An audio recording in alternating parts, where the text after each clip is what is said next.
Well, been larking on the railroad a lot, so it's update time again. Southern Railway, Memphis Division, 1975-ish. And here we go. So we have been securing track. So, I'm starting to do more with scenery and stuff like that. So I'm just like, all right, it's time to really get some track, put down and actually secured to the layout. So I've been starting over here in Sheffield, which was the first major section built anywhere close to operational.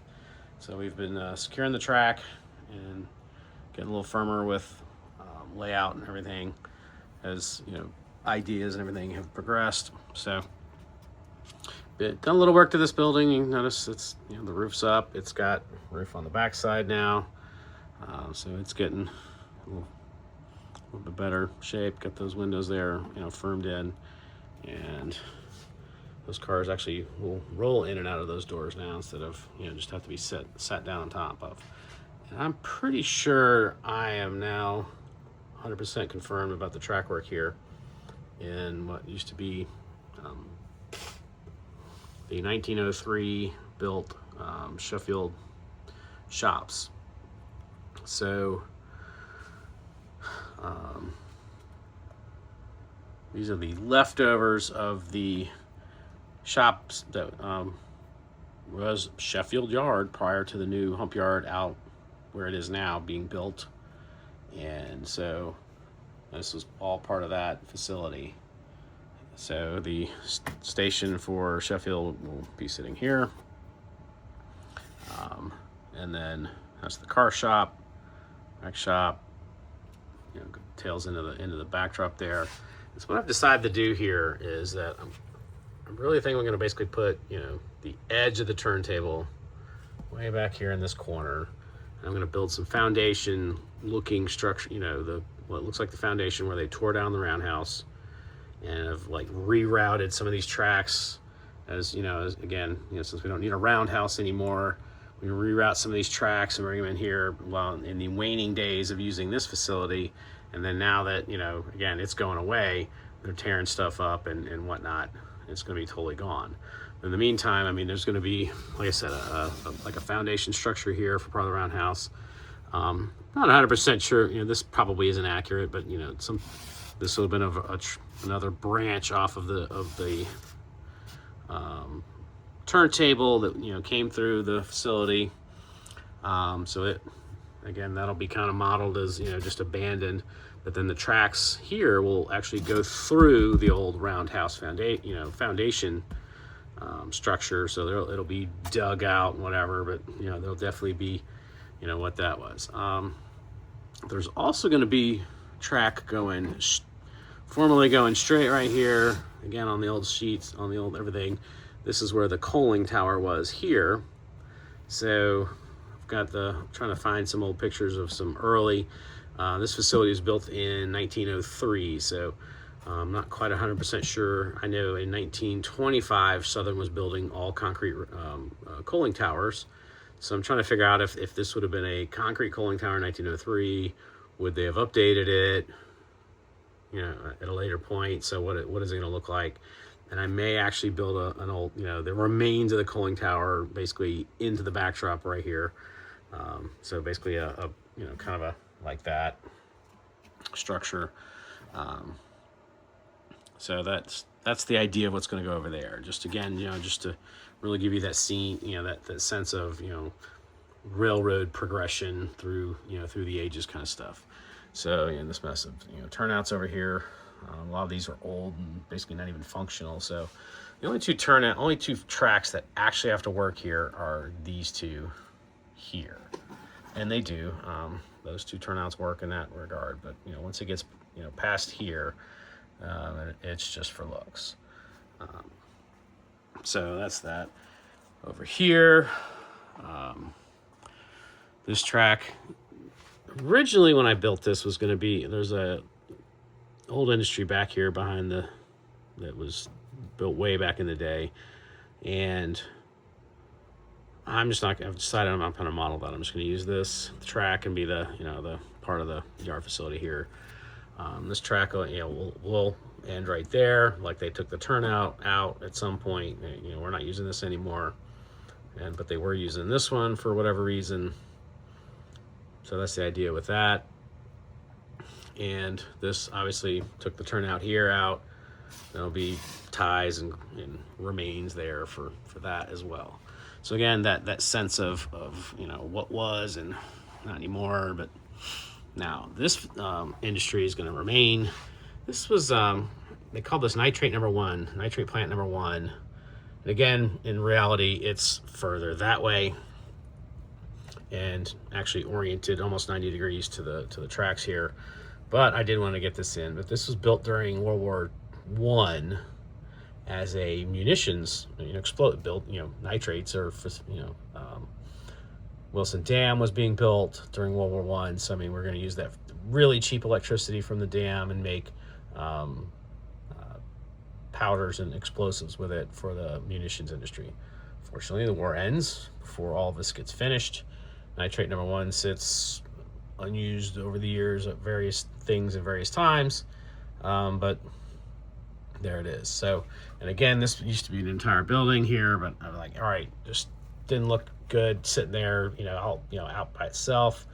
So I was like, I'm gonna sink it in the backdrop, cut that piece off, and then it's like, lo and behold, it's like, hey, wait a minute, we'll just extend it, and it looks like the building. So I'm gonna have to come up with some more backdrop drawing there to kind of extend that building a little bit, but I think that's gonna look really neat. I popped out all those windows before I cut that, so I'll put those back in.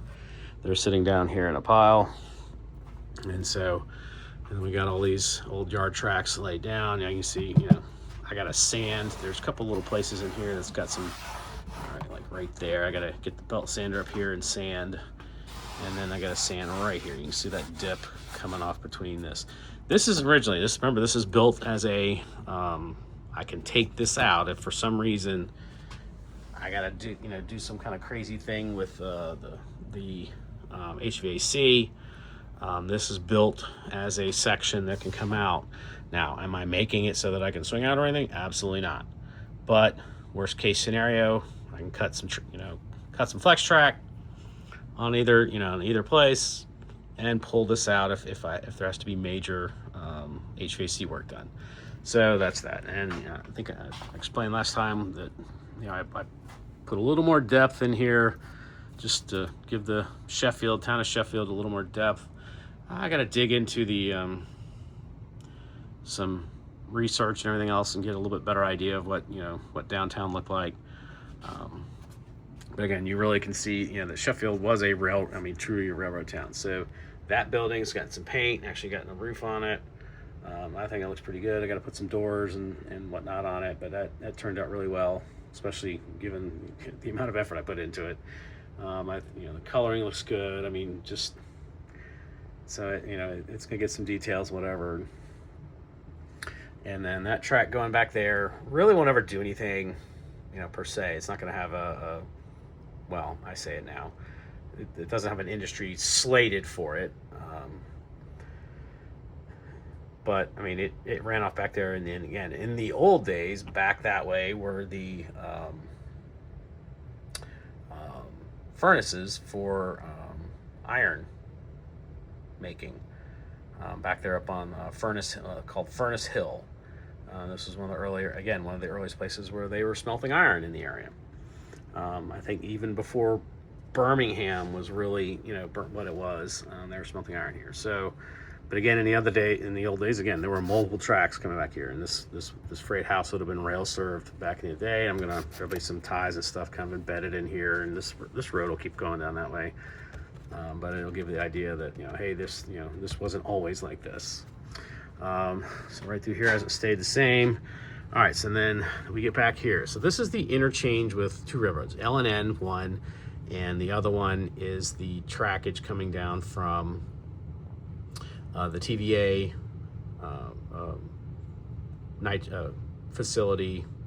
fertilizer facility up by the dam. So you'll see two trains coming from back that way, from some hidden trackage. They'll come up the helix just like everything else will, and then they'll come down here. So 5 or 6 car trains, L&N come down here, swap out, and head back. Same thing with the TVA switcher. I'm going to dig up I think TVA's had a number of interesting switchers over the years, but H1016, I think Alice has got one. I'm going to do up in TVA colors, and that comes close to one of the units they had, and do it up in TVA. And so TVA mostly will be switching tank cars, which I kind of got a little demo train here, and then it's like, all right, that's way back there, and I can't get a run around that you can actually get to that deep, because again, if reach police. So here's the edge of the layout. If you're reaching across, I mean, this is it right here. So having another switch back there to get a runaround back in here somewhere, which in reality, that's what there was one. I don't feel like making it literally on the other side of the from the other aisle there, having to run back and forth between the two, literally the farthest pieces apart on the layout you could have. I don't actually want to do that. So the operations here will be, this will be the line where that runs. Say the switcher will come in. Let's just say it's a TVA switcher will come in, get to here. This is the length of a turnout. So there's gonna be a turnout here. It'll back its loads into one of these spurs that's empty. Because remember, there's two different railroads using this, so there's 3 spurs. Hopefully one will be empty. Grab its train that the car's been dropped off for it. Pull back forward again. Pull all the way down here. Back down the line. Park the train here. So there's 5 cars. That's clear. That switch there. You could get a 6 car here. So 6 cars again. Pretty good representation. Always got to give up some things, and in order to have stuff actually work. They'll be able to, so then it'll pull forward, back, run around, back in, and go back. LNN, same deal. So both of them will be able to switch 5 or 6 cars. Probably, LNNs, if they're switching, anything larger than obviously these little bitty tank cars, 39 foot, 40 footers, they'll be space limited. But again, it wasn't a hyperactive interchange, but just being able to see it happen. And of course, LNN will have to have a caboose, so that'll be that'll add a little more interest to it. Being able to having them have to deal with getting their caboose after they run around the train. But again, they'll park their caboose. They could again, this will be a turnout. There'll be another turnout here for coming this way. This track was effectively like a rip track, and then the railroad, again, this dates back to, obviously this stuff will go away or be cut significantly back. This literally was one of the leads to the yards that used to be back over here when this was Sheffield Yard before the new facility opened, down the railroad that way. So there will be a little indication of what that. And again, this was literally the ladder, started here for all the tracks out here. This space, it kind of, you kind of think, well, wasn't it in space? Nope, the space was always here, because again, this was a junction of like 2 actual different railroads here. One railroad came up from Birmingham, which is the southern line. The Southern Railway line down through, goes down through the west side, western Alabama, and then the other line goes through what they call Norala Junction, and then goes into Sheffield Yard. But in the oldest of old days of railroading, this literally was 2 different railroads. This was one and had the yard here, and then this is the line that represented the other railroad that came into town, and it was just, that again, that's just the way it sits, is the remnants of those old days of it being multiple railroads. And the other thing that's kind of interesting here is that, again, this road kind of, now swings out here, but in the old days, this really wasn't a road. This was the freight house that was shared between the Southern and the L&N, and all these tracks came down and just stub ended right here, and this was a much larger little yard facility that And again, they, a couple of them, came back in and again, had more than one, tracks going down that way. So again, this Sheffield was a major little railroading town in those early days. So again, there's going to be some remnants of this. This building was extant, back deep into the 70s, but again, not used a lot. The city made this road. They curtailed these lines, but again, I'm gonna, this piece of, again, there's some pictures that kind of indicate that there was still some, railroady looking area here for a long time after, even this road going in here.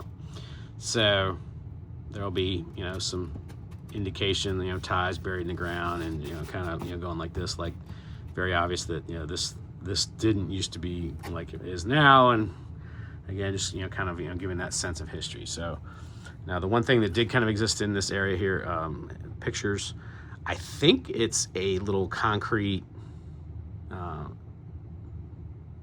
elevate, it's just one track, little concrete facility. So that's what's going to end up getting modeled here is this little, on this track here is just a concrete facility. Again, this was all, I've, driven on this road and I could, see this track disappear into the woods here. And this was just trees. You couldn't see any of this from, where you could drive, as a civilian. So definitely, having to, use pictures to make up things. Again, trying to get just a little more ground contour in. This is the truncated Sheffield steel now. It's going to go right here. Remember at one time, this whole chunk right here was going to be Sheffield steel, but again, just, it would just kind of overpower this, chunk piece of the layout. So it's like, we're going to go back and just shorten it up and make it's still going to be Sheffield steel. And it's going to have, steel come in on, coil cars, and then box cars go out with completed product and stuff. So that'll be that. But then we'll get a little bit of town. But again, these are not representative housing in the South. So, but I built them from I had them left over from old New England steam layout. Same thing with this. But again, those are just kind of placeholders at the moment. So that's kind of what's been going on this end of the layout. So again, trying to make some progress. This is that time of the year for me when I do get, a decent amount of time with Christmas break coming up. I've cleaned up Tuscumbia here. Got these roofs secured on these buildings now. Been, again, getting this backdrop. Got this, trying to get, nailed down what I want this to look like. Because again, this is going to be one of those scenes that I want it to be right. Because I spent a lot of time literally parked right here with my grandfather watching trains go by. And so I want this to feel like it should, like I remember it. So, this is continuing to change, and will continue to change as I work through that. Nothing new here. I shot that video talking about maybe raising this up a little bit, and that's still in play. Now the next things that have gotten going on here are, this bridge has definitely changed a little bit, and let me see if this actually turned out.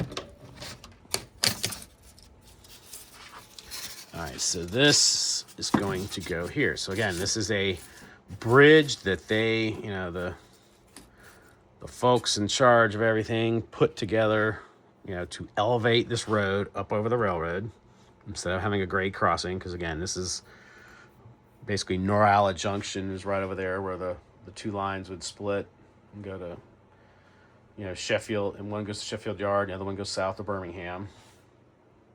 Remember, this is fictional, totally fictional. I just wanted a place to load pulpwood, so that's what this is.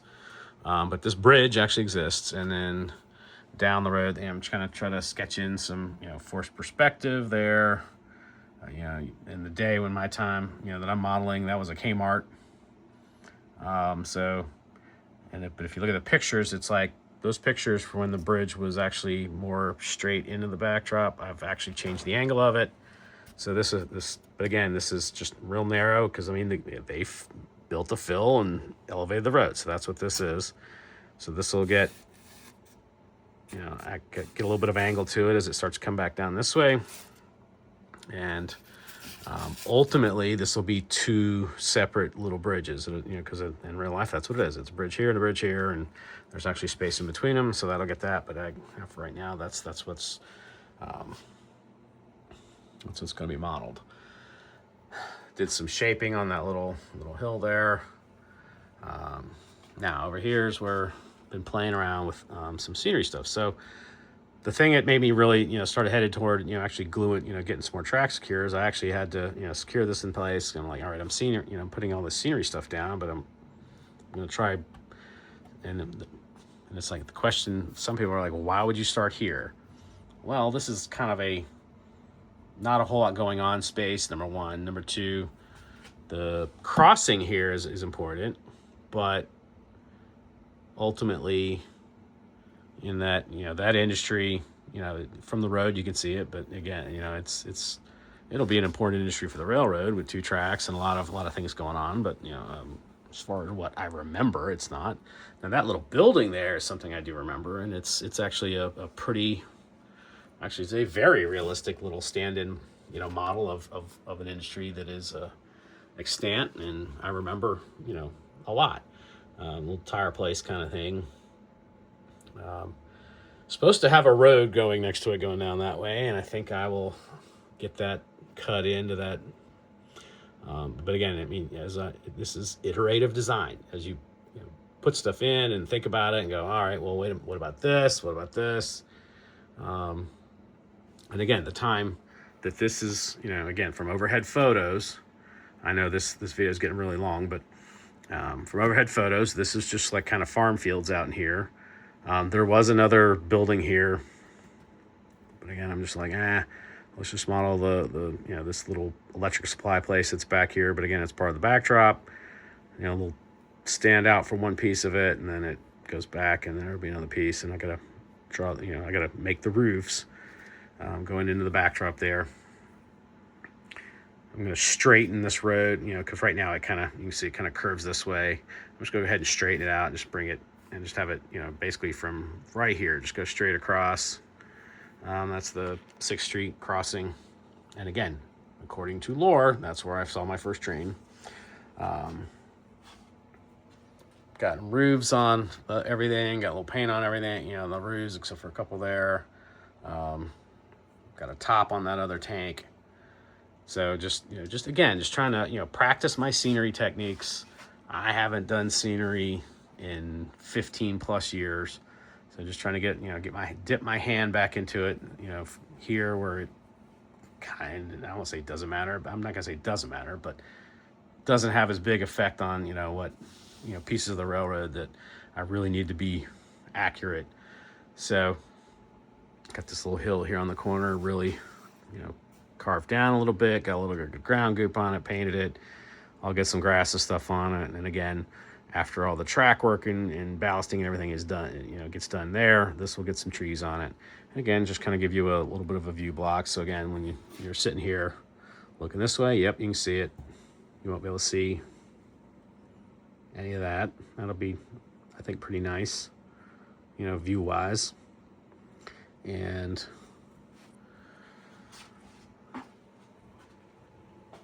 same way coming back this way. So again, when you're looking this way, trees here, so gives you just a little bit of a, again, a little more picturesque, shots and stuff like that. And when you're working the, industry here from right here.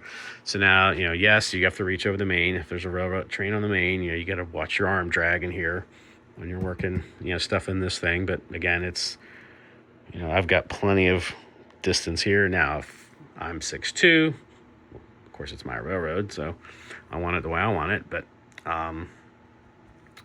anybody that's shorter, there will be benches. I say benches, but things that they can use to stand, because that would definitely produce a tough reach for somebody who's, you know, in the mid fives. So that I'll have to keep that in mind for when I have guests. So that's what's been going on. But again, I'm, you know, trying to make some things happen and, you know, and get some progress going. I've been running some trains, definitely. Got a couple new Atlas GP38s with sound, and 2 of them showed up not having sound. I mean, worked on DCC, but the sound didn't work. So Atlas emailed Atlas. Atlas called me, left a message, called him back, and they said, all right, so if you pop the decoder off, there's these little tabs that kind of stick up like this that have to touch the bottom of the decoder. And they apparently run into some situations where those things just got depressed a little bit too much, and they just weren't making contact for the speaker. I went in there and kind of pried them up a little bit. Bam, fixed both the ones that weren't working. So thanks, Atlas, especially for the fact that they actually called in response to my question. Can't beat that for customer service. So I've been enjoying some sound, like multiple sound locomotives, you know, hissing and spitting. And I definitely have to go in now and I got to fire the computer and turn some volumes down, because definitely things in there that are a little loud. But that's the update. This one's long, 26 minutes. So we'll get you guys out of here, and I appreciate you viewing, and catch you sometime here in the future on the Southern Railway Memphis Division 1975-ish. Thank you.